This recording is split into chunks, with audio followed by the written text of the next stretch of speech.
Thank you. I appreciate that, both of you. Yeah. Yeah. Well, welcome to Dope Nostalgia. This podcast is primarily focused on what happened in the 90s and what you're working on now. Yeah. So we can cool. focus on both. Pleasure to be here. Thanks for inviting me. Oh, yeah, absolutely. Now, Slik Toxik, I got to say, is one of the coolest band names I think that ever existed. Now, it's cooler than the name Portrait, which from reading your Wikipedia, how did Portrait, like, actually, Portrait, when I was really young, Portrait actually came from, we used to be, I'm an old school metalhead. So I used to be into an artist called King Diamond. Yes. Oh yeah. Which is one of the things that actually helped as a teenager create this range that I have, believe it or not. But he had a record called Fatal Portrait. So that was what I brought to the table at that time for my band, Fatal Portrait. And then people were saying, like, guys in the band were saying, well, then you're like, what are you, a King Diamond tribute band or something? So then we just cut the Fatal and went to Portrait. And if you look at me now, I could say, well, it was really about the portrait of Dorian Gray. So, but yeah, that's where that came from. And it's funny because you're probably one of the first and only people to ever say Slik Toxik is a cool name. Most people go, what the hell is that? Including me. When it came up, it was like, what? Oh, dude, when Slik Toxik was on the go, like I have memories of that. Like I mean, I was born in '80, so I think you had that record come out doing the nasty like '92, I think. Yeah. Like I was 12. I was in the prime then, man. Like I was much music all day, and I thought Slik Toxik was a super cool name. Power Hour, Power 30. Yeah, the thing that has impact about that name is just like using the F word. It's the k at the end of each word, right? So it's got some attack to it. Yeah, true. That's true. Yeah, that's what made that name sound. But if you put the words together, you're just kind of like, what? Like it doesn't make sense, but whatever. What's in a name? Slik, cool word. Toxic's a cool word. You put them together. I know, but together, it just kind of like, what?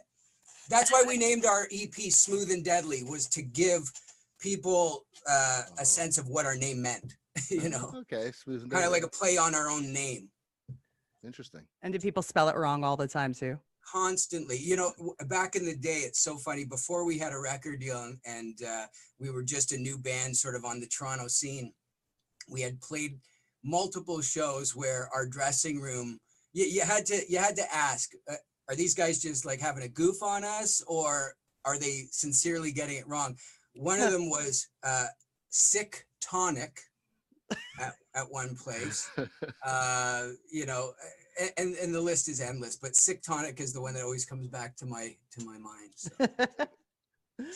So. According to your Wikipedia as well, you had challenges getting the original demos done, choosing the right producer and etc. Do you have any memories of that time that were like?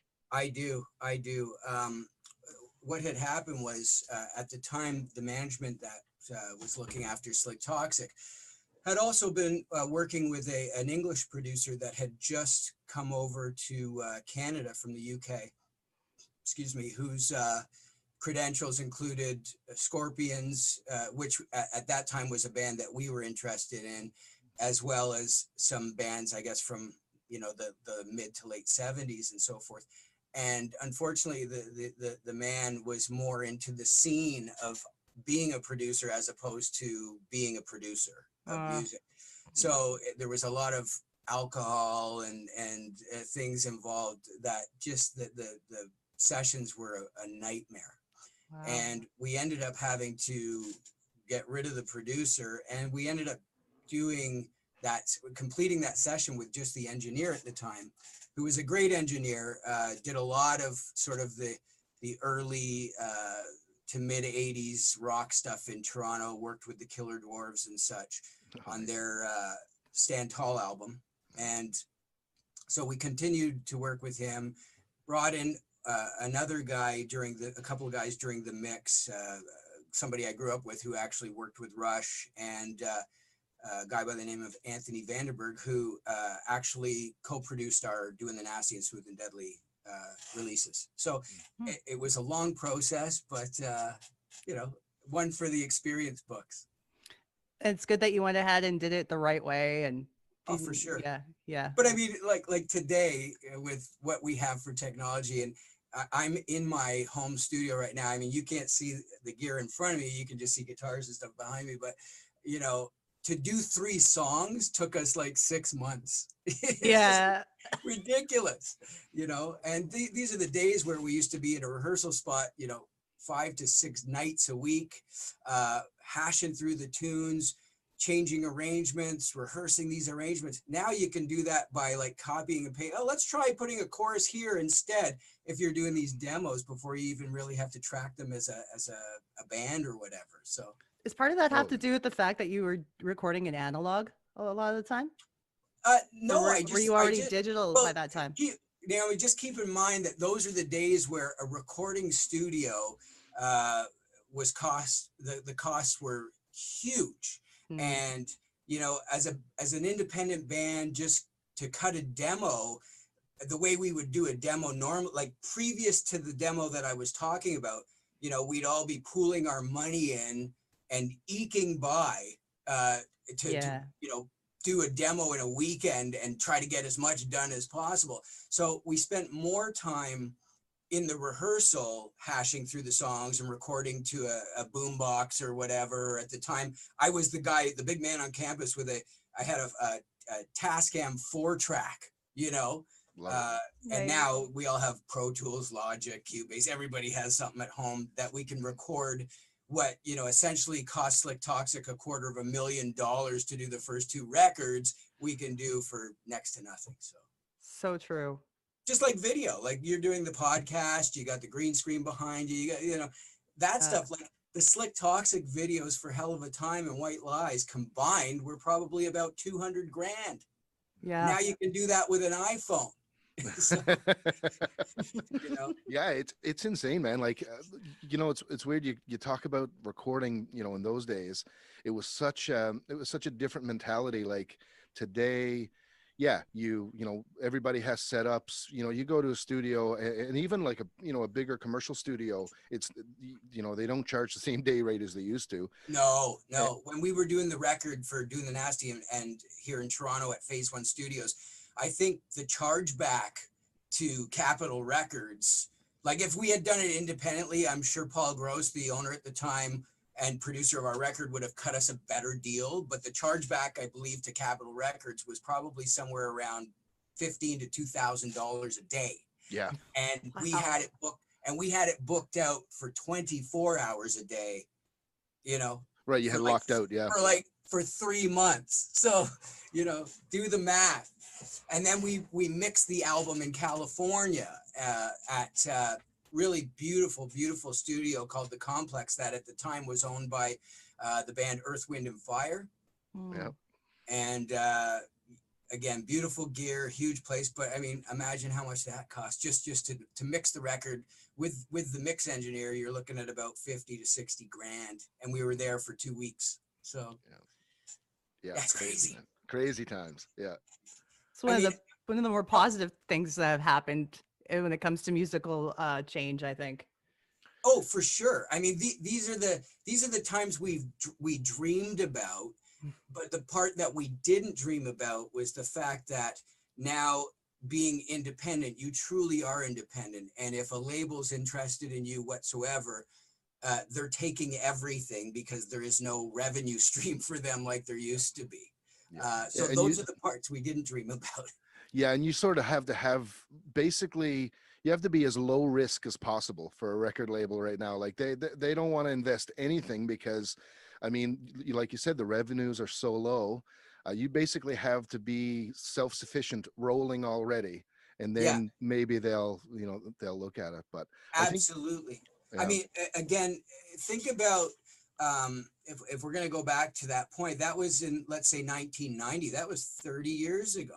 So 30 years ago, the A&R, or the typical A&R department at one of the big labels at the time, and at the time there was a whole bunch of big labels. Now they've all got shrunk down to like 2 or 3 companies that own all those labels, absorbed them all. But the A&R department was sifting through literally about, 1,000 to 1,500 demo tapes a week, because if they didn't, and let's say EMI didn't go through this one tape and Warner found this discovery, that guy from EMI or Capitol or whoever would, you know, be handed his ass. You know what I mean? Yeah, how Because come you you didn't missed do it? out on the next Nirvana, or you missed out on the next U2 or whatever it was at the time. So they were going through tapes and tapes to find people. So they sifted through the bullshit, if you know what I mean. Yeah. Now we, as you know, music lovers and individuals, we're forced to sift through the bullshit because Yeah. anybody and their mothers can put out music now. Yeah, So, the gatekeepers don't exist anymore. exactly. Yeah. So, you know, the regulation, that was one of the things that I can truly say I do miss about the music industry, believe it or not. It's great to be independent and everything, but, you know, like athletes, that the sports industry is still the same in that respect, because you still have to be a talent that worked really hard to get discovered and drafted or chosen, or the opportunity to come to, I'm a baseball guy, so spring training or whatever. You have to do that in sports still. But with music, it's not like that anymore, because there's only a handful of people that they will pick, and everybody else is free to roam and put their stuff out and, Yeah. you know, whatever the case may be. So The Wild West. yeah, pretty much. That's true. What a good take on that, actually. Never thought about that. Yeah. Well, think about sports, right? Like think Yeah. about somebody like somebody who's an Olympic athlete. Well, those people are training and working their asses off with no money. They're not making a living, no different than a struggling band was back in the day, doing all the best that they can independently. Olympic athletes getting, you know, endorsements or sponsorships to help them survive, to become these, you know, people that are representing our country. And now, you know, music is not like that in any sense of the word. So, And those athletes are probably getting more respect from their parents and peers than the musicians are. Go get a real job. that's Right? true. That's another story altogether, right? So, always have something to fall back on, Yeah, you know? get a real job. That's Yeah. it. Yeah. I mean, I got to be honest, guys. I was very fortunate. My house was like, if you've ever seen the show, That 70s Show, that was my house, except for it wasn't Donna and Eric and all them just hanging out. It was a band, you know? So Wow. my parents, it was my house that the band used to rehearse at in the basement. And you know, my parents were the supportive ones. My dad, when I was 14, I was fortunate that I had a father that, you know, he put up the dough to send me into a real recording studio at 14 to cut my very first demo with a band called Virgin Angel, because we were virgins. Nice. I love it. You know? I love it. So I was fortunate in that respect. I had the background and the support system that a lot of people would have loved to have had growing up. I mean, some of the guys in my band didn't. So that's why my house was a haven to them, because they would get the encouragement and the praise for their hard work, as opposed to like, cut your hair and get a real job. So Thank goodness for parents like yours. That's cool. Yeah. 100%. Now, the two of you, Scott and Nick, how did you get to know each other? Scott, you can take this one. I talk a lot, so. Well, you know, Nick is a singer with a company called Classic Albums Live. Great company that you know, tour around everywhere and do like these wonderful, you know, classic albums. And they're based in Toronto, but they travel everywhere. So they were coming out. They wanted to expand out west and do some stuff in Western Canada. And you know, I mean, there's a cost attached to flying an entire group of musicians, because I mean, a lot of times those bands are big and these are, you know, great musicians. And so I think what they wanted to do is try to find some local musicians out west here that they could sort of incorporate into it. And so you know, I know we have a mutual friend, Brendan McMillan, who's a great bass player that I work in another project with. And you know, he just texted me one time and said, hey, you know, you know, do you play Led Zeppelin tunes? And I was like, He's like, I do now. I was like, yeah, dude, I'm totally a Zepp guy. I love that shit. So so he's like, okay, cool, man. Well, I'm gonna pass your name along. So anyway, you know, we did. Nick sings in the Led Zeppelin group, And the guys came out. We did a run of shows. I've done a few other tours with that group as well. And I think we've done 2 Zeppelin shows now. We've done. Well, we did 2 and 4. We did 2 and 4. Yeah. Yeah. And exactly. and since then, if I could join in, Scott. Since then, Scott has also helped in recruiting other people for the Western stable or the Western arm of Classic Albums Live.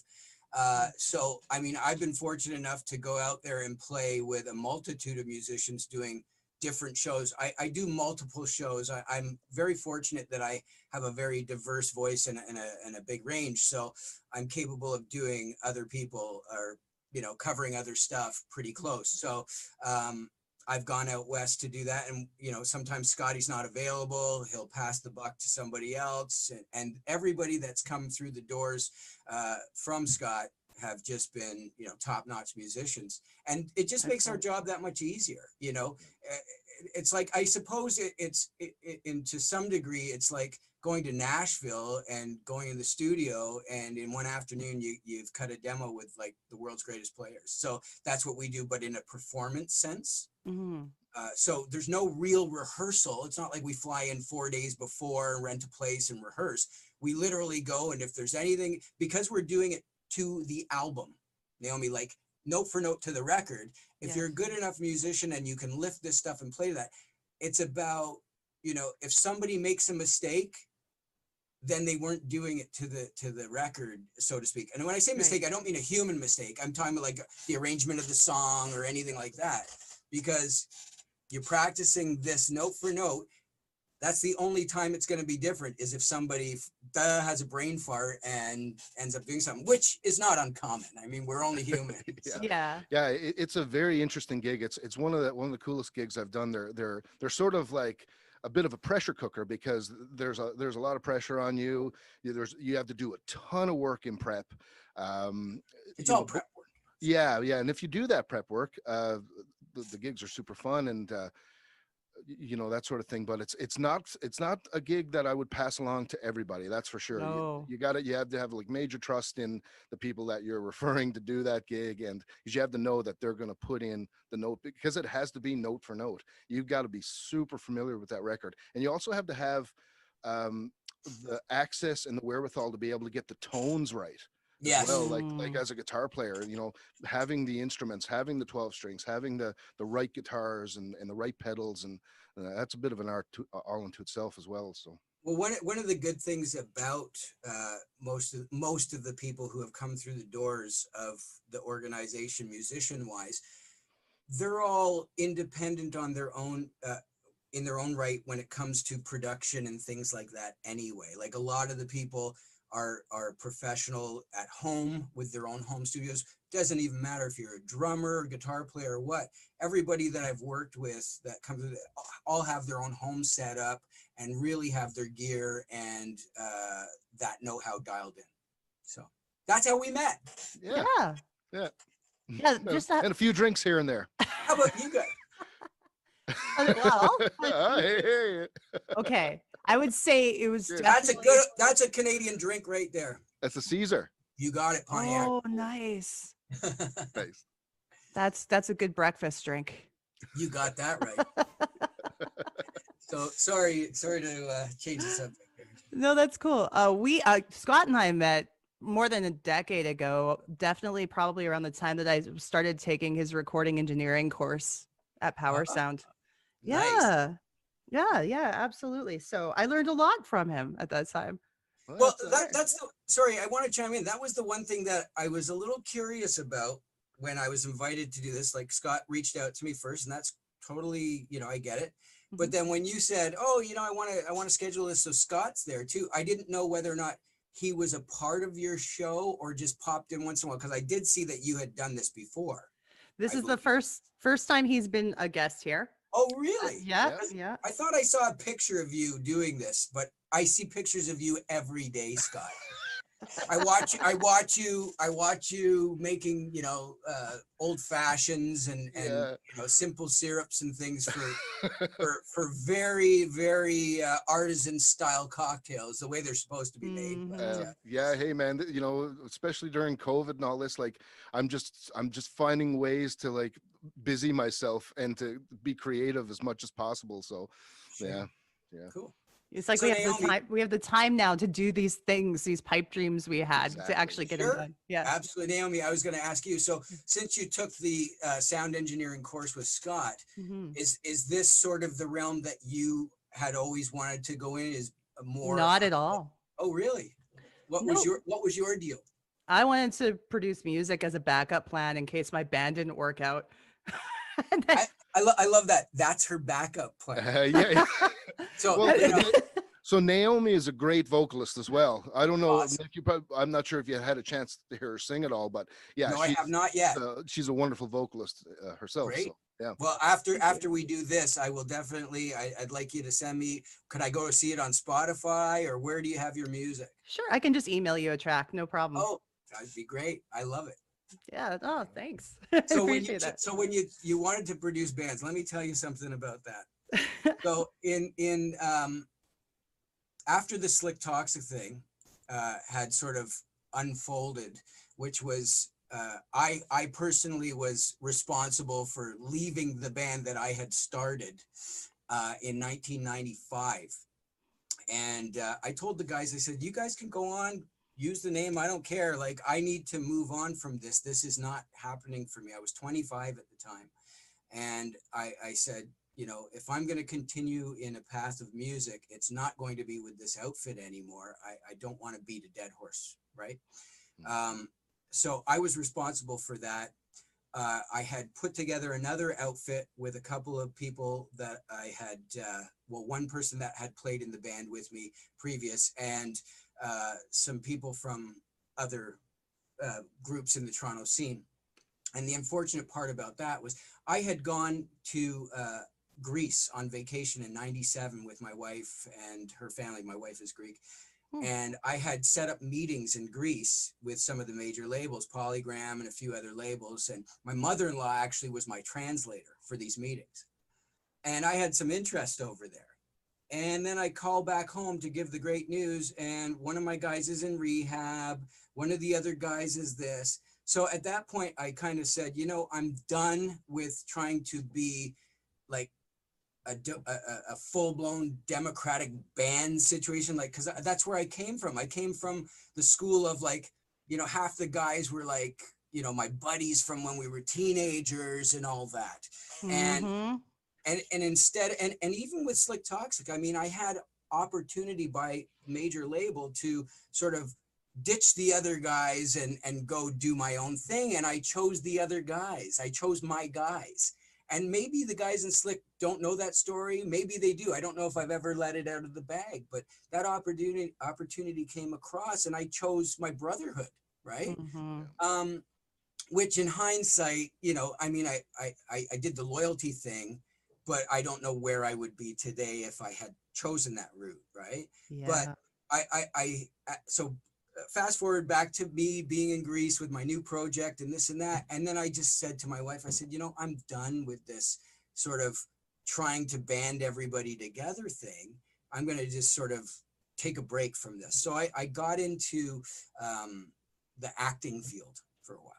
Oh, really? And I was doing everything from, I started doing background work because it was sort of my first foray into it.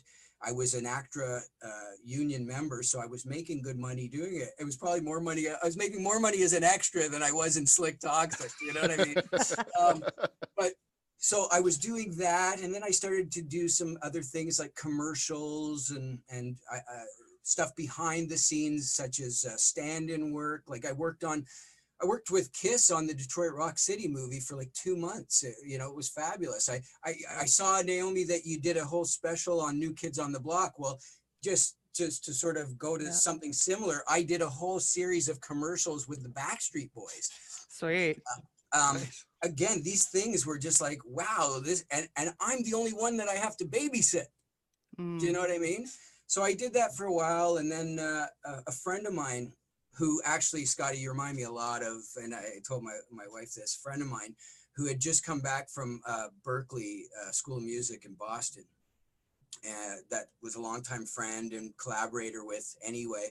We decided to open a recording studio. And this was like the year 2000 or 2001.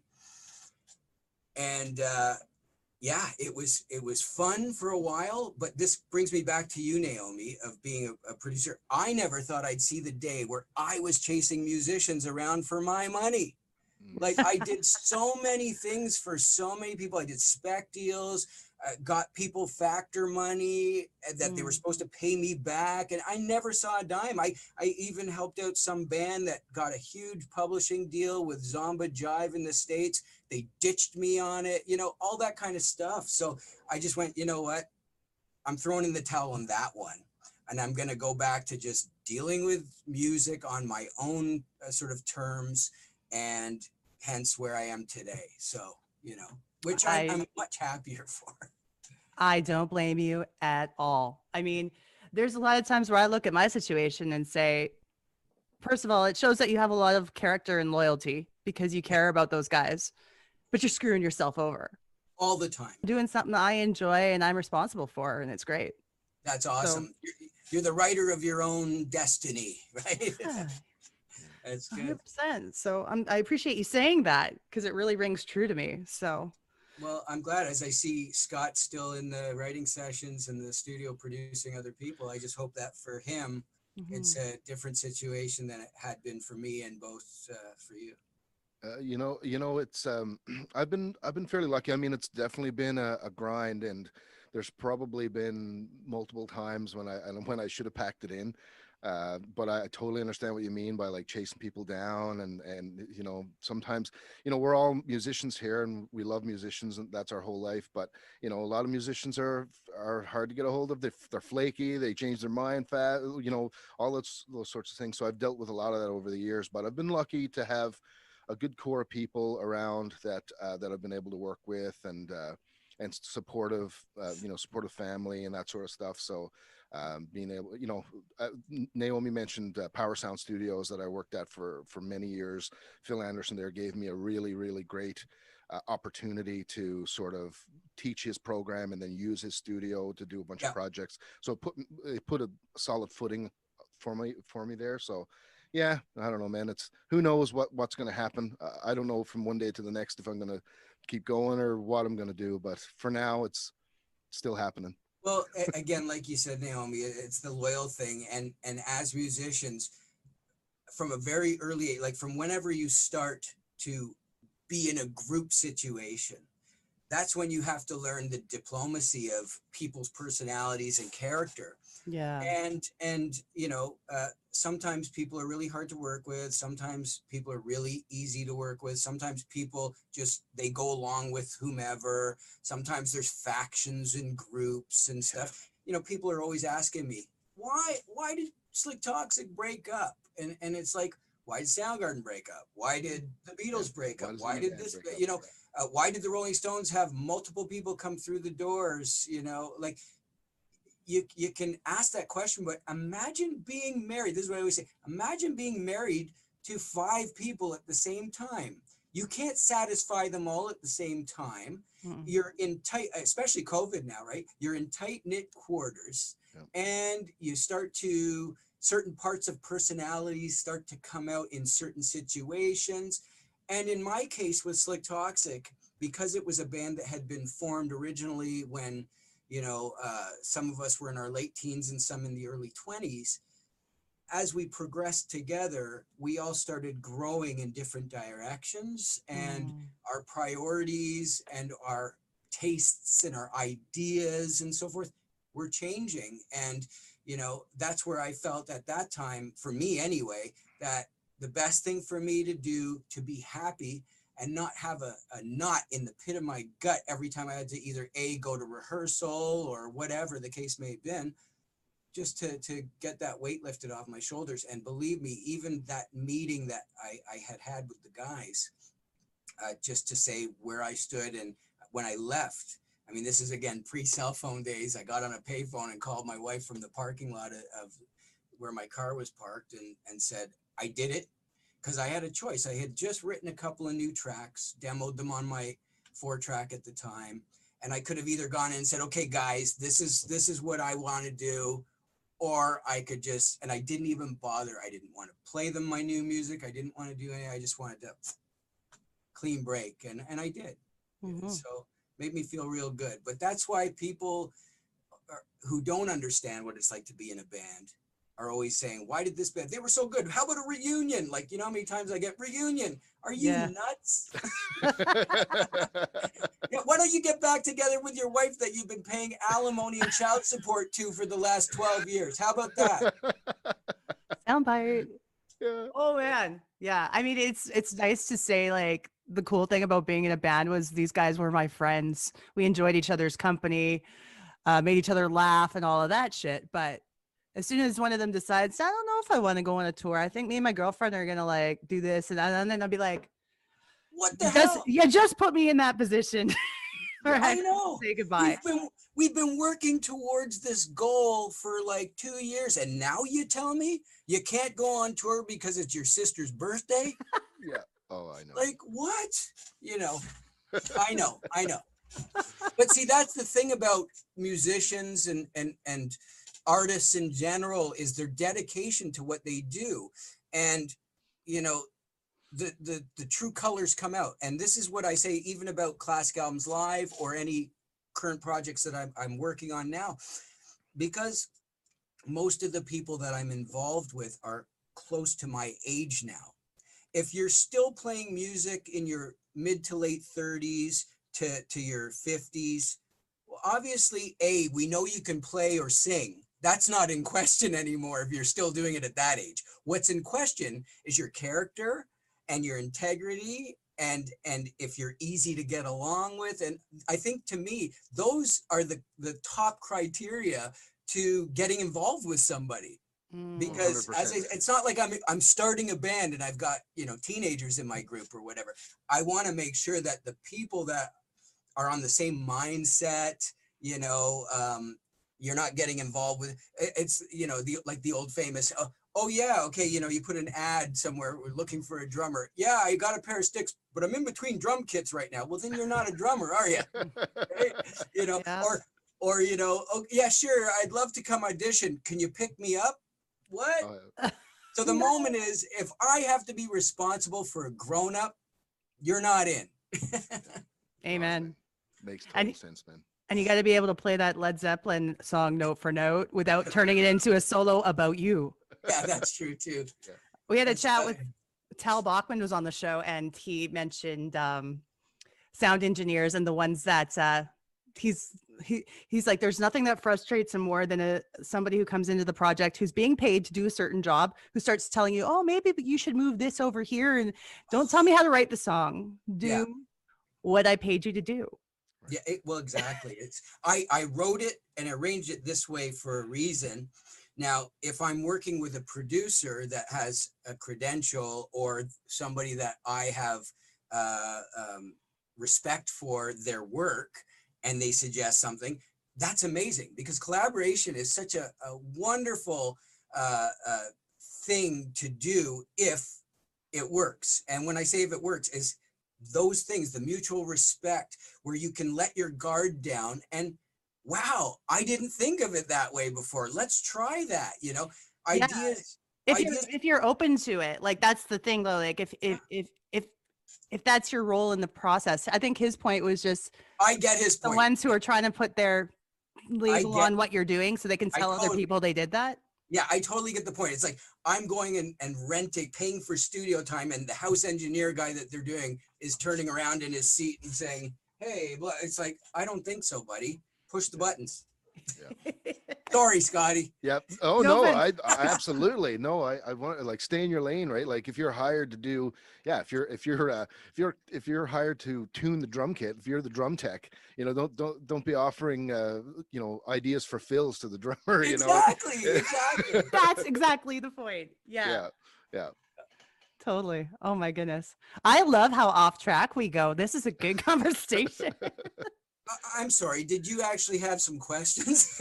Well, because when you get me, this is better than my questions. Naomi, this is when you get me on anything. This is what you get. You get like a conversation, and we just talk and we float around, because we're, you know, we all have experiences that will sort of interconnect, and it's a good thing.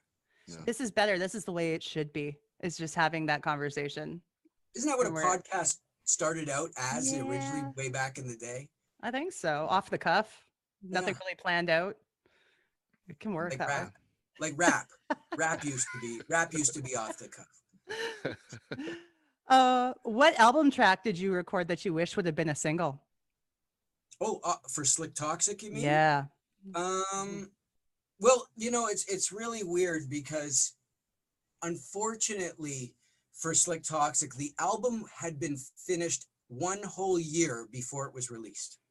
So if it had come out when it was finished, it would have beat Guns N' Roses' Use Your Illusions 1 and 2 to the punch. It would have beat Slave to the Grind by Skid Row. And it would have beat a couple of other things that had come out. So our band at the time, because of the genre that we were sort of marketed into, and you know, I'm not going to blame labels. Like some guys in the band have sort of used that way to say, you know, they lumped us into something we weren't. That's not true at all, actually.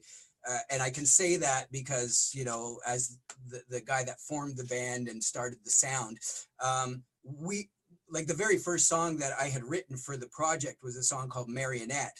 And it was myself, Dave Murcell, who was my best friend and lyricist for Slik Toxik, and guitar player Rob Bruce. We had written the song, but I was the one that, again, initiated this thing. And it was the Appetite for Destruction record by Guns N' Roses that just like changed my, whoa, they just like blew me away. Yeah. I was like, finally music can be dangerous again. Yeah. And finally music can have some attitude. Everything up to that point in the hard rock genre was very, very palatable and clean, so to speak, yeah. If you know what I mean. Oh man, I remember. Sorry to interrupt there, but yeah, I just got to talk about that album for a second. Yeah, see, there we go. I remember being a kid. Like I asked for that tape for Christmas, and so my parents got it for me. How old were you when you got that? What year were you born, Scott? I was born in 1980. Okay, so it came out in 87, but it really didn't take hold until about 88, 89. Yeah, like I was probably 8 or 9 years old by the time it got to me, and I asked for it for Christmas and I got it, and my parents had no idea that the kind of stuff that was going to be on this album, I'm sure. And I just have these vivid memories of listening to Appetite for the Destruction and knowing exactly where the curse words were, so I could turn them down so that my mom wouldn't like take the tape away from me, because I knew she would if she heard. Like, it's absolutely easier. You're doing your own censorship. Yeah. Nice. Yeah, hit the mute button. Exactly. But anyway, sorry, I digress here. No, it's great. This is what it's all about. So Guns N' Roses was the first band too that I had to really hide. Really? And I had to sneak my way to the concert. Like my mom didn't even know. Yeah. Like we're all like talking about having to hide Guns N' Roses. Like, isn't that an amazing thing? Like, it is absolutely amazing. But like how I started talking about this, like it was dangerous. You know, it was what Public Enemy and maybe NWA were for the rap world in the rock world. Like the first thing to come out to go, holy crap, they're saying fuck and telling you to fuck off and stuff in songs. So it had like a punk attitude, but this really cool, sleazy metal rock vibe. Like it was a combination of like, you know, friggin' like the Stones and New York Dolls meets like Sex Pistols meets the sound of new, I don't mean new as in NU metal, but the newer metal sounds of that day, right? It wasn't thrash, it was still really bluesy. Yeah. There's no classical elements, like Metallica had classical elements in their solos and stuff. Guns N' Roses was really just balls out blues crunch stuff. Totally. But that was what sort of started the whole idea from the Portrait to Slik Toxik thing. And that was the original sort of song Marionette. But where I was originally going, you asked about the single. And unfortunately, by the time our record did come out, Use Your Illusions 1 and 2 were already out, and Guns was touring with bands like Soundgarden opening up. You know, I remember being in the States on tour with Slik Toxik, and I'm not sure, but I think I was somewhere like maybe in California. And this is back again, payphone days. So I would phone home once a week or every couple of days, you know, call my girlfriend or my parents or whatever. And I remember talking to my dad. My dad's a British guy. He's from Liverpool, Birkenhead, which is basically Liverpool, England. And, you know, he was a real supporter of my music. As you know, I told you earlier on. And he says, Nick, have you ever heard of this band Nirvana? And I'm like, Nirvana? What the hell's Nirvana? He goes, yeah, they're going to kill your music dead, he says, Oh, right? fuck. Wow, he knew. Like he had. Yeah. So then literally like the next, I know where we were. We were in Utah or something. Salt Lake City, Utah. So literally I'm in Salt Lake City, Utah. And that night after the show, go back to the hotel and turn on MTV to try to witness this thing. And I see Smells Like Teen Spirit come on. And I'm like, what is this shite? Like, the guy he's out of tune. He can't sing. Sounds like he just woke up. This is what I'm saying in 1992, right? Yeah. Sounds like he just woke up. His guitar's out of tune. You call that a guitar solo? He's just playing the melody of the singing. Like this is where our brains were. Because at that time we were used to shredding guitar players and shredding vocalists and melody up the yin yang. I mean, I know that Kurt and Nirvana have melody, especially when you heard the unplugged stuff. It was kind of like, you know, hearing some of the like early British stuff when you hear the songs done in that form. And as time went by and you realized, yeah, you know, this is good, and you pick which ones you like from a scene. I mean, I was a fan of more like Alice in Chains, Soundgarden. Me too. I like. Yeah. But because that killed our scene dead, we chose not to release a song like By the Fireside, which was a quote unquote power ballad, which if it had been released a year or two before, I might have had a nice house from it. You know what I'm trying to say? Yeah. But timing is everything, eh? Timing is everything. And the label waited a year before they released our record. And do you know why? Because they wanted a simultaneous release everywhere, as opposed to let's release it in Canada now. The next window for it to be released in the States is in 6 months from now. And to release it over here is another 6 months. They wanted to have a big worldwide release. So it took waited a year for the window. And by that time, the window of opportunity had closed. Wild. We saw it when we were on that same tour. We were opening up for Yngwie J. Malmsteen.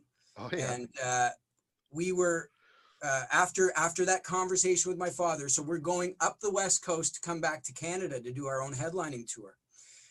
So after, you know, playing in Utah and California and going up to Oregon, I remember us in Oregon, and the next place we were going was Washington State. We were going to be playing in Seattle, the home of this thing that's killing our music dead. Right.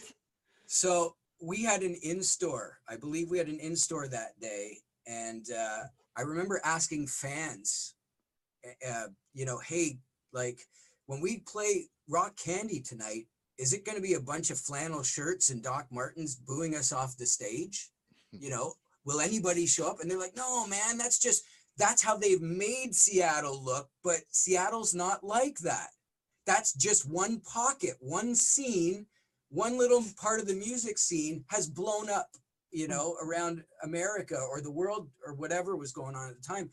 But no, you know, and sure enough, we got to Seattle and we played Rock Candy, and it was stuffed with rockers that weren't looking like Kurt Cobain. So, you know, that's when it sort of dawned on me that, you know, a scene can happen, a pocket. And because it's the chosen one at the time that gets all the attention and the marketing and everything, they make you believe that. One of my favorite bands back then was Queensryche. They were a Seattle band. Wow, You know, yeah. I was a big fan of Ann and Nancy Wilson. They're Seattle-based people. So, it didn't kill heart. It didn't kill, you know what I mean? So. No, and the grunge movement was something that took me forever to accept, honestly. I don't think I actually appreciated it until it was over. And when I did, it was like you said, it was Alice in Chains and it was Soundgarden. It wasn't Nirvana for me in any way. It was for all my friends at the time. They all loved it. And I felt weird because I'm still the girl sitting there listening to the Extreme album. Yeah. Like I want the big choruses. I want the guitar solo. And it felt like the death of the guitar solo was happening right before my eyes. And it was like, I couldn't accept it. Well, you know, I found really funny about that, guys, was that back here in Toronto at the time, so after we had won a Juno Award and, you know, it was time to get working on the second album, which we pretty much had Doing the Nasty Part 2 wrapped up as far as the demos were concerned, not the actual recording. And the label sort of switched gears on us. They were saying we were supposed to be more organic. And I'm like, well, what the hell does that mean? Like sing out of tune and don't wash our hair? Is that what more organic means? I don't know. So, you know, less screams, less guitar solos, maybe do some acoustic based stuff. And it was just like a head scratcher to us, because I that's when I would say things like to the A&R department at Capitol Records, have you heard Soundgarden? Chris Cornell screams like Glenn Hughes and Ian Gillan of Deep Purple. Like, what are you talking about? Right? You know, so this sort of weird thing happened to us. And in the meantime, the artists that they were signing were all sort of copycatty. Let's try to find the next Nirvana. Let's go try to find the next Soundgarden or whomever. Next Jane's Addiction and stuff. And, you know, we were kind of left to sort of doggy paddle to the edge of the shore to get back up and shake ourselves off and go, okay, well, I guess we're kind of back to the drawing board. And that's when we recorded an album aptly named Irrelevant, which was sarcasm, by the way. I wish we put that. I was going to ask sarcasm. But yeah, and that record was like just us being pissed off and angry. And we had taken some of the elements of some of those bands that I'm talking about now, the Alice in Chains, Soundgarden type stuff, and sort of ditched the leather pants for jeans and Scarborough dinner jackets. Well, I think Scarborough dinner jackets, what we call lumber coats around here. That's funny. That's funny. Yeah. I think it's interesting, you know, when I'm sure that was a really frustrating time for you, you know, in your career, trying to kind of move things forward or whatever. But it's so interesting to hear that now, because it's such you know, whatever the music industry has been through now, like, you know, it's sort of been dismantled and it's kind of trying to find its way again. And like we were talking about earlier, you know, bands having to kind of, or artists having to recreate, you know, sort of create themselves and be everything. Yeah. But the thing about, I think the positive to that is that we don't get as many situations where something big happens and then we have all these people telling us we have to be like that thing. Yep. You know, like everybody's looking for the next Kurt Cobain at that point. Like, yeah, that sent a wave to the whole music industry where now everybody had to be like Nirvana and strip everything down. I think these days, because with streaming and everything, there's an audience for everything. Yeah. And it's your job as an artist to find your audience. You know, if you're into making, you know, Viking metal and dressing up like Vikings or pirates or whatever, and that's what you do. And I'm not laughing at those people. I'm laughing at your reference. At your but like there's an audience of people who love that, and then so you're being unique to yourself. You're being authentic, and you're fulfilling your own creative needs, but you're also filling these needs for this group of people. And it might be niche, might be really small, but they're going to be so loyal to you. Yes. You know? No, I totally know what you're saying. And it brings me back to something that we talked about 30-40 minutes ago, about the A&R department at a record company sifting through everything to find the whatever the next thing is.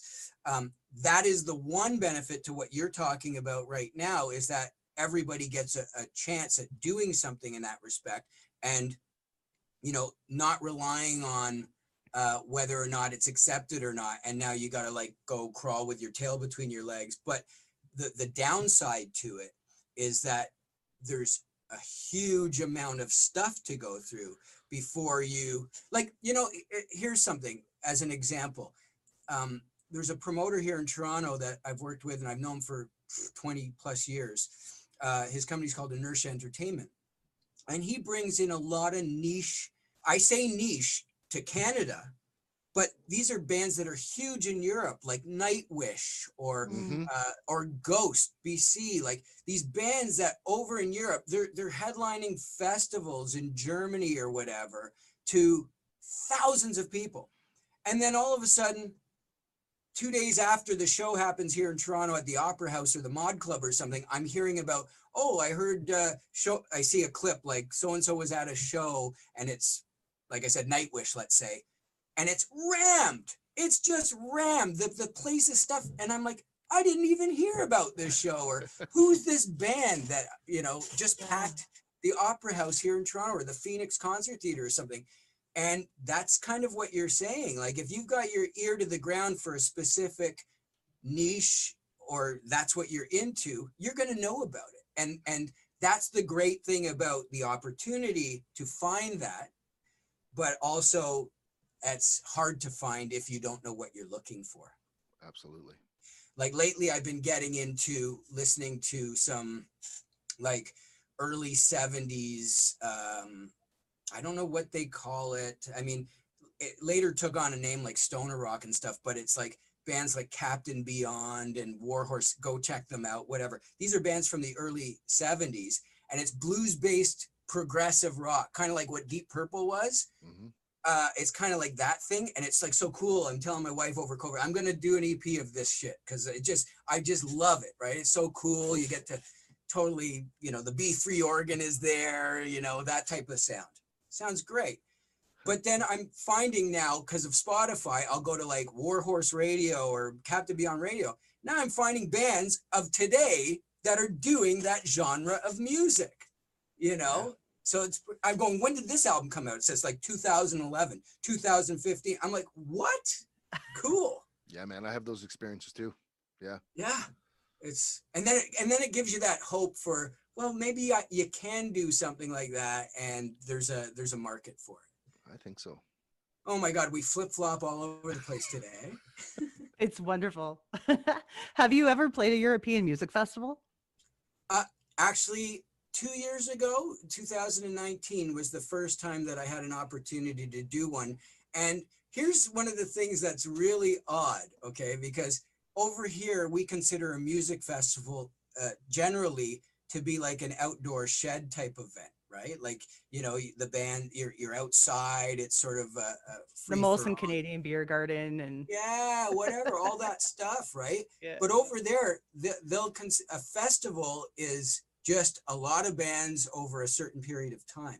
So I had the opportunity, I've been playing for about the last 5 years with, again, a band that's kind of like that Captain Beyond, Warhorse stuff, Deep Purple that I'm talking about, a Canadian band called Moxie, who I was asked to participate with about 5 years ago, and I have done since. We did a re-record of like their hits from the 70s, got some deals for it around the world, released it and all that stuff. And we played in Belgium at a festival 2 years ago I think it's called the Legends of Rock Festival. And they're indoor, like it's like playing at a big club, right? So you're playing at this big club. Outside, they've got vendors everywhere selling vinyl records, t-shirts, paraphernalia. Inside, they've got vendors set up in the venue, in certain areas of the venue, doing the same thing, but it's an indoor festival. So the actual performance area, you're probably playing in front of maybe, I don't know, anywhere between 800 and 1,500 people. But the festival itself, there's more than that. So you can pop in and see a band, go out, buy a t-shirt. Oh, this is the band I want to see or whatever. And we played with, again, like bands from the 70s that I'd never even heard of, right? A couple of them I've heard of. I mean, you've heard of Foghat, Slow Ride. We played with Foghat and a couple other bands out of the States, some from Europe, some from England. I got to perform. We played just after a guy by the name of Uli John Roth. Uli John Roth is, he used to be in the Scorpions in the early 1970s, guitar hero. If it wasn't for Uli, there'd be no Yngwie. If there was no Yngwie, blah, blah, blah. Like one of those legends, right? Cool. Fantastic people. But yeah, so that's the biggest sort of European rock festival I've had the opportunity to play. Slik Toxik never made it to Europe, unfortunately. Again, timing, just timing. Now, over the years, being the singer that you are, a phenomenal vocalist. Have you ever had trouble with taking care of your voice? Have you ever had trouble where it wasn't there for you? And what have you done, anything specific to take care of it over the years? Yeah. Okay. So in the early days, like when I was a young man in Slik Toxik, those were the days where, like, for example, when I first discovered this, it was when we did our first major tour and we were playing 6 nights a week.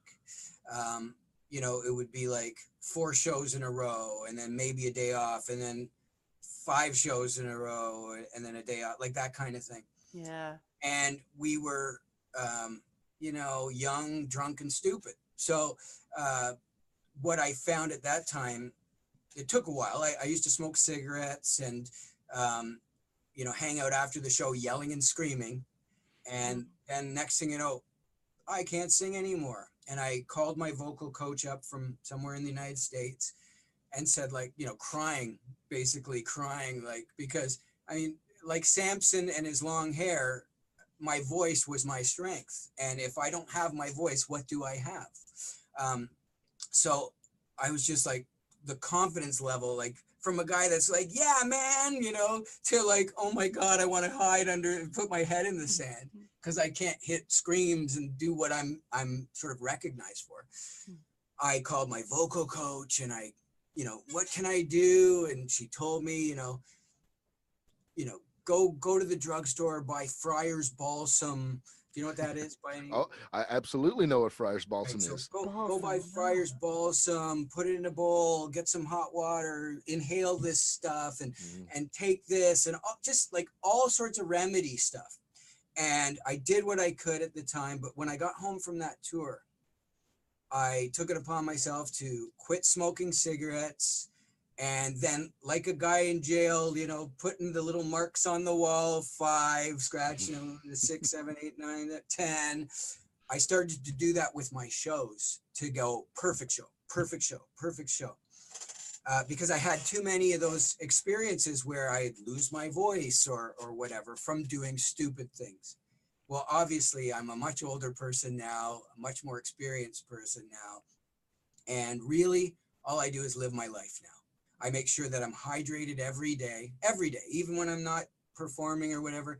Yeah. You know, I drink water and hydrate and, you know, don't scream and yell. And when I'm on the road, I go back to it. You can ask Scotty or the guys. I don't really party too much. I mean, I do have to let loose once in a while.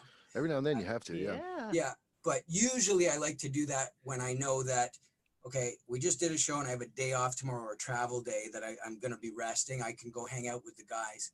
But for the most part, when I'm doing show after show after show, I have to go back to my hotel room, just chill out, stay away from it. That's pretty much again, back to what we were talking about with Olympians, treat myself more of like an athlete as opposed to as a rock star. Yeah. You know? Man, when I quit smoking, I gained so much range back, but my rasp is almost non-existent now. And I loved my rasp. Well, I don't know how old you are, and I don't want to know. It's fine. Oh, okay, there you go.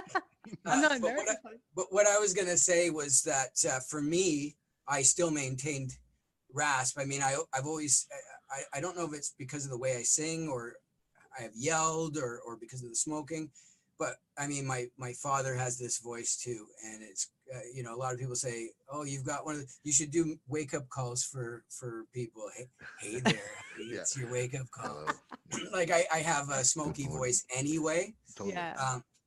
So, but as a vocalist and a sort of method vocalist, I've learned how to create the heat or clean it up.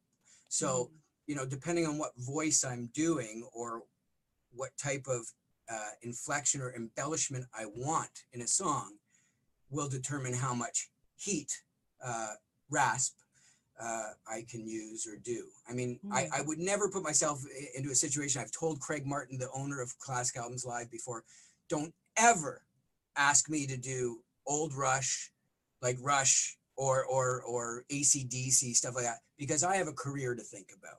Yeah. You know, maybe if I was doing, you know, at a jam night, a buddy's jam night and having a few tequila shots, I'll get up and do You Shook Me All Night Long once, but I'm not going to do that for a whole set night after night. No way. No, and I mean, you do a wide variety, even to, like you said, you turn the heat off and put it on, but like you're quite a chameleon with your voice too. Like you do everything from, like we talked about the Zeppelin stuff, but you do like the Bowie shows, Queen. like and Queen. Yeah, like I mean, that's a wide range, man. Yeah, and I'm fortunate that one of the things that a lot of male vocalists lose first is their falsetto and their head voice. And I've made it a point, because that's sort of where I came from. My high stuff I can use as a weapon, so to speak. I don't do it as much as I did in Slik Toxik. That was when I was young and everything was just like everything was right up there.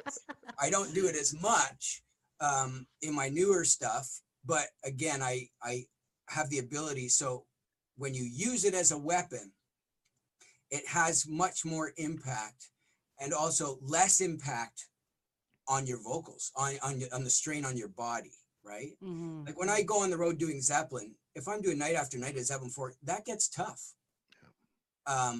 But doing something like Tom Petty or something like that, I mean, as long as you still behave night after night after night after, I could do like 10 shows of that in a row kind of thing. You know what I mean? But 10 Zeppelin shows, no, because you're going into the falsetto and the head voice a lot. And it just takes its toll on you. But, about that, when I was younger and into Gn'R and stuff like that, when I would see these guys come out and just squeak squawk, like, blah, blah, blah, they couldn't even sing anymore. I always said, I don't want to be that guy. Like when I'm 30, 40, 50 years old, I still want to be able to go out there and do what I do. I don't want to have to drop everything down a full step. I don't want to have to, Bon Jovi. Yeah. Kiss just did that on New Year's in Dubai as well. But yeah, I don't want to have to drop everything down a full step and to compensate for my lack of ability. I just never wanted to be that guy. So it's been, one of those things that I've really, really strived to maintain. It was smart of you to think about that early before it was too late, right? For sure. Now back back in those days too, and you guys are just like having the time of your lives and living. Did you live that rock star image? Were you scandalous? Were you bad? Partying too much? Not me. A couple of the guys were, which is why we don't see them doing music anymore. Yeah. And it's unfortunate. Like I don't want to say to anybody there's ever going to be a Slik Toxik reunion, because I've shut it down so many times, the talk of it. I've had promoters asking me, I've had ex-band members, fans, whatever, and I never want to say never, but it took me so long.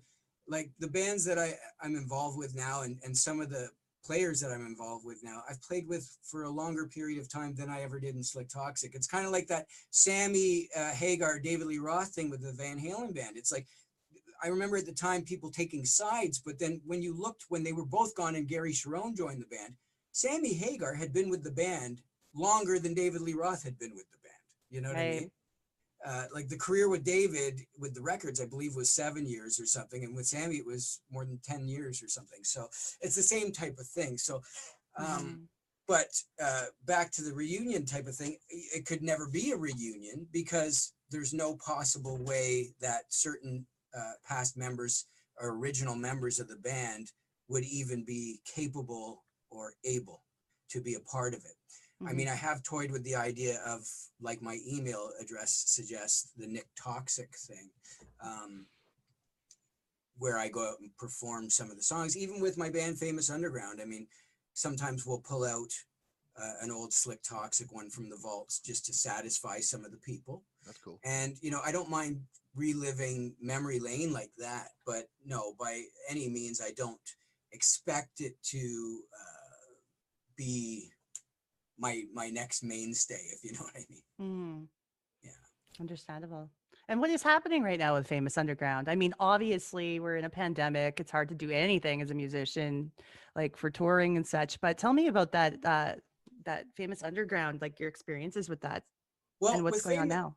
Well, with Famous Underground, I'm pretty much sitting on a whole album's worth of material that's pretty much half done, ready to go. But the decision was made by myself and my partner, Greene, to release an EP, which I literally just finished putting, the mixes and mastering together.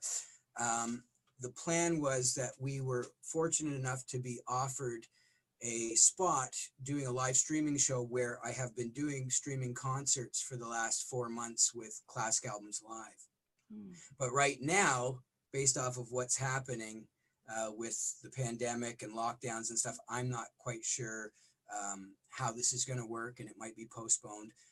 But the EP will still probably come out. We're thinking around March, we're looking at doing something.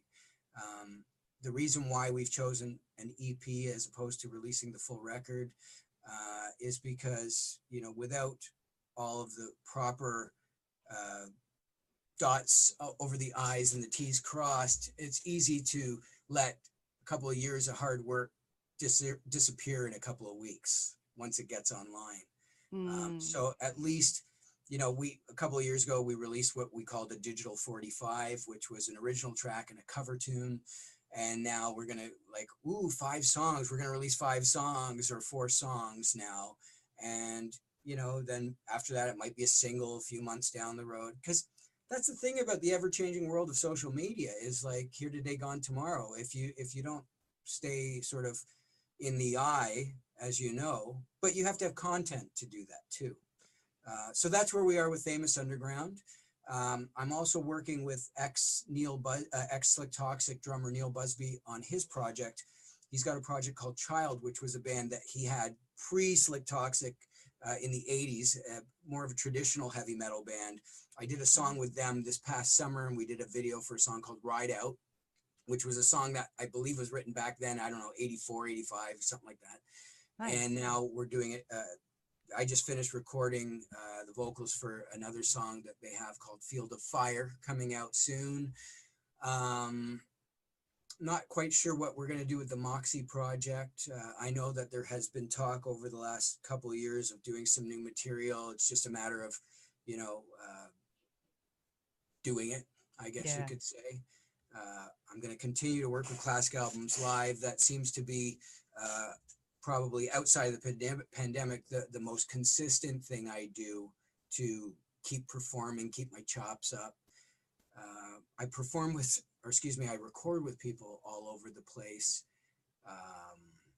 I am fortunate enough to have been part of the sort of music licensing world where, I've done some records where stuff, geared towards sports and whatever. I've heard some stuff on the MLB network, other places. I've been singing on, I sing on some of the intros to programs on Nickelodeon and YTV. So, cool. I'm all over the place, and I'm really fortunate to be able to do that. I'm fortunate to have the production chops and, gear at my fingertips. And I'm able to work with people from around the world. I did some songs with a guy by the name of Avi Rosenfield over in Israel. So it's great. That's one of the greatest things about this technology, how it's made the music world so much smaller. You do not have to be in the same room to write. You don't have to be in the same room to record. It's fabulous. Have you been able to do a lot of projects remotely as well, Scott? Yeah. That's sort of been keeping me going. Done a few singles now for artists. I just a little while ago finished one for a girl in Quebec. And I'm working on a project now. I've been working on this one for quite a while with an artist named Jezebel Slade, which Nick, I think you guys both know Cami. I played with her. Yeah, exactly. Yeah, we played a show with her. It was amazing. Yeah. So we've been writing and working on a record with Arnold Lanny, who's a great producer. He's in California. So we do Zoom songwriting and record things and bounce them back and forth all the time. So it's the technology is amazing that you can allow, you can still be creative, still work. It's a little bit different, but I mean, it still works. I mean, Mm. you know, you can get your ideas across. You know, I think one of the main things that we as creators have inherent in us is the ability to adapt. Hey, nice kitty. Yeah. Yeah, is the ability to adapt to our situation to still do what we do. And we've seen a lot of that. I mean, prior to the pandemic, I was doing it already with people. Mm. But since the pandemic, it's just happened a little bit more. And we've seen new ways of being able to perform. I know that I worked with Maddie McKay and a couple of the guys out there in Calgary the last time I was out west doing the Tom Petty show. And those guys were doing the drive-in concerts. Yep. And then out here, we started doing the drive-in concerts in the fall as well. So, I mean, there's different, you know, different case scenarios that will allow us as musicians, entertainers, and performers to do what we do. Yeah, the drive-in shows are really interesting. So I play with another band called the Gn'R Band, and so she's been keeping me really busy. We've been on the road all through the States. I mean, we just got back to Canada before they closed the borders when COVID happened. We were down in Florida and North Carolina, and so we had a real thing going on. It was great. There was a lot of momentum, and then of course COVID happened. It all got canceled, a bunch of tours and stuff. But we've been able to do. We did a drive-in show, which was amazing, like a really cool experience. And also, like you mentioned, Nick, like live stream shows. Yeah. You know, we did one of those as well. And you know, you got to get creative. You've got to find ways to reach your audience and your fans, and it, you know, people seem to be, you know, reacting positively to it. Hopefully we don't have to do that forever, but you know, it's a way to get your music out there. A lot of, like, we're living in that day and age now where, I mean, people are like glued to these things, you know what I mean? And because there's so much variety for people to you know, occupy their time with, if you can give them something that they're able to have access to immediately, it's wonderful. You know, you know, whether you're on your phone, your tablet, your computer, the TV, everything is so interconnected now that those streaming shows and you know, different forms of entertainment online. I mean, you know, I love the experience of going to see a big action film at the theater, no doubt about it. But it is pretty cool that I've been able to watch some of these things on my TV at home and pause it to use the washroom, you know, no, get a drink, whatever. But something that is like that you would have a theatrical release for. Well, it's been like this already for years for us as musicians. The day of lining up at your favorite record store to buy a new cassette tape or CD or vinyl record because it's coming out at midnight tonight. Those have been long gone for us. So the fact that now the movie business and the TV business has finally seen what we've been experiencing for all these years, it doesn't faze me at all. You know, to me, it's just about convenience now. Absolutely. It's a very good point. And if anyone can figure out how to work around this kind of a situation, it would be creative types, you know, like getting it done. Now, the interaction between the crowd and the artist, though, is something that can never really be replaced. So it'll come back. People keep asking me, like, how do you do these streaming shows in front of nobody?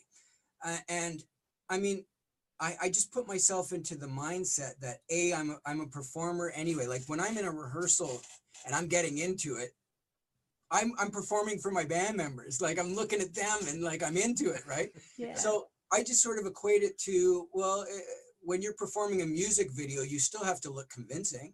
And if you like the music you're performing and you know it well enough and you're into it, your body and your rhythm and your soul, everything automatically, you know, it knows what to do. But it also, as a viewer watching it, they automatically are seeing that you're not just going through emotion. You know what I mean? So I just kind of put it into that mindset. And it's funny because where we're performing these shows in Belleville, Ontario, the way the laws were working, they were allowed to have 50 people in the theater. So I had seen a couple of the Classic Albums live shows that I wasn't a part of where they had 50 people in the theater. Well, then 2 weeks later, I'm in there, and I completely had forgotten about this. So, you know, the show's at 8 o'clock. Usually it's a dark stage between 7:30, like 7:30 and 8. You're not allowed out there. So about 10 after 7, I go out to put my waters and my towel, and with Classic Albums Live, we have music stands with charts and stuff. I go to put my stuff there, and I hear people, and I look up, and I see all these people in the audience, and it's the first time I'd seen an audience in, you know, 7 months or whatever it was, 8 months. I was, whoa, hey, how's it going, everybody? Like, completely forgot about it.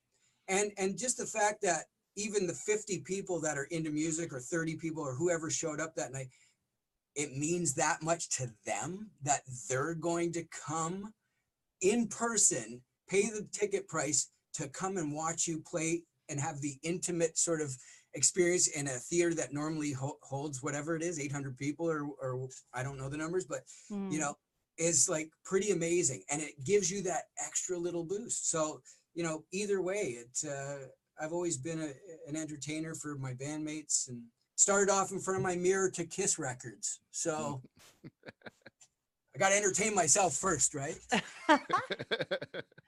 You've thoroughly entertained me today. I appreciate Awesome. it. Well, yeah, I thank you so much. Thank you so much for inviting me on here. The way Scotty told me, he said that he saw your list of people you'd like to, and Slik Toxik was on there, and he's like, I know Nick. Perfect. It worked out great. Yeah, I'm glad it did. Yeah. Yeah, and I've learned a lot from you talking today. So thank you so much for that opportunity. I really do appreciate it. Well, I appreciate that you say that to me. That makes me feel humbled, and I'm probably red-faced now. Well, yeah. So what I'll do is when this episode comes out, it's probably going to still be, because I have them planned out for a while. Yep. Looking at a couple months, and then I'm going to tag you. I'll send you an email and let When you you know say the a week couple of. of months, when you say a couple of months, so right now it's January. You mean March? Yep. Or March. April? March, because you also mentioned about the EPs coming out around that time, right? Yeah, that's why I was going to say, if you, when you're going to do, like, just prior to releasing it, if you'd like to reach out to me to see what an update on anything that I'm doing, so that you can sort of put it in your thing. Nick Walsh doing this, that, and the other thing, talked about this, that, and the other thing, you know. Yes, absolutely. Yeah, I'm looking at March, so we could do it then. And then Hey, it'll coincide at the same time. Question for you. When did you talk to Dave Wandles? I saw that on the Facebook page, the little thing. I talked to Dave a couple months ago. It was Because he was outside. Yeah. I was like, where the hell is he? If he's outside right He's in now. Niagara Falls. So No, I know where he lives. He was, but- I would say it was fall, like late fall when we talked. I just try to keep on the ball and try to be ahead of the game, but then I gotta be careful not to interview too far ahead, because you don't want to miss out on promoting something at the right time either. Agreed. And Right. that's kind of my thing too with certain people. Like, I've had, you know, I get opportunities. People want to do either email interviews or podcasts or whatever generally. And I refuse to do anything unless I have something to say, because I'm not going to promote somebody else's program just to wax nostalgia. No offense to you. No, that's fair. Yeah. That type of thing. Absolutely. If I have nothing of today for myself to benefit from this, do you know what I mean? Yeah. So I always say, well, hit me back in a month, or hit me back in a couple of weeks, or I might have something to announce, or that kind of thing. So yeah. This was good. And prior to meeting you, I mean, because I know Scott, I was like right away, yeah, of course, I'd love to do it. Well, I'm really appreciative. Thank you. It's been good to see you, man. Yeah, you too, dude. I mean, like, Yeah. I see you on Instagram every day. Yes, yeah. So, I mean, Making them drinks. this is good just to chat. What's that? Making them drinks. It's Oh, a cool yeah. channel. I like what he's coming up with Cool. there. Hey. But So do I. I'm going to stick around with Scott, and we're going to talk about that a little bit after I let you go and enjoy the rest of your day, Nick. Don't hang up on me. I just want to finish with Scott. Okay.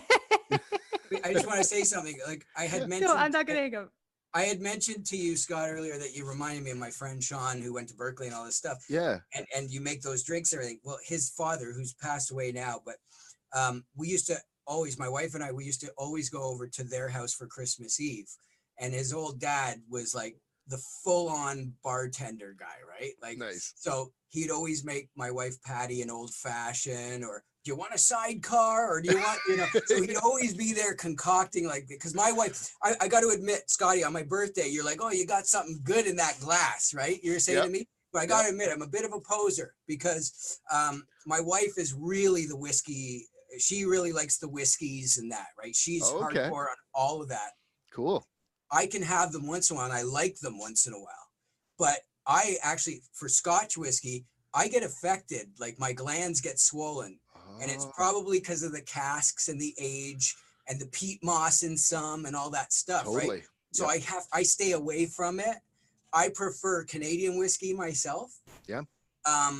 But yeah, I just wanted to tell you that, because I was like, that night I was like, woo, I was really dipping into the stuff that I shouldn't be drinking. Oh, that's sweet.